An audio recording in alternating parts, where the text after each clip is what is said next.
దేశవ్యాప్తంగా పలు చోట్ల వర్షాలు దంచుకొడుతున్నాయి. ఎడతెరిపి లేకుండా కురుస్తున్న వర్షాలతో జనం తీవ్ర ఇబ్బందులు పడుతున్నారు.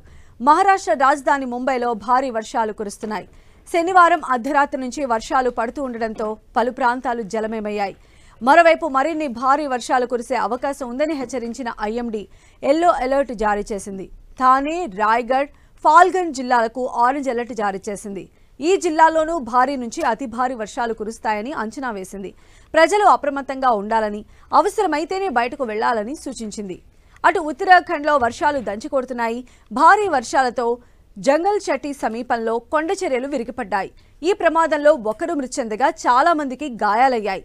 రహదారిపైన బండరాళ్లు విరిగిపట్టడంతో నడకదారిని అధికారులు క్లోజ్ చేశారు. దీంతో కేదార్నాథ్ యాత్రను తాత్కాలికంగా మూసివేశారు. మరోవైపు ఉత్తరప్రదేశ్లోని సంభాల్లో భారీ వర్షం కురిసింది. ఎడతెరిపి లేకుండా కురిసిన వర్షానికి రోడ్లన్నీ జలమయమయ్యాయి. మరో 2 రోజులు వర్షం కురిసే అవకాశం ఉందని భారత వాతావరణ కేంద్రం హెచ్చరించింది.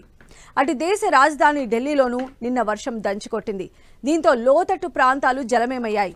పలు ప్రాంతాల్లో రహదారులపై నీరు నిలవడంతో వాహనదారులు ఇబ్బందులకు గురయ్యారు.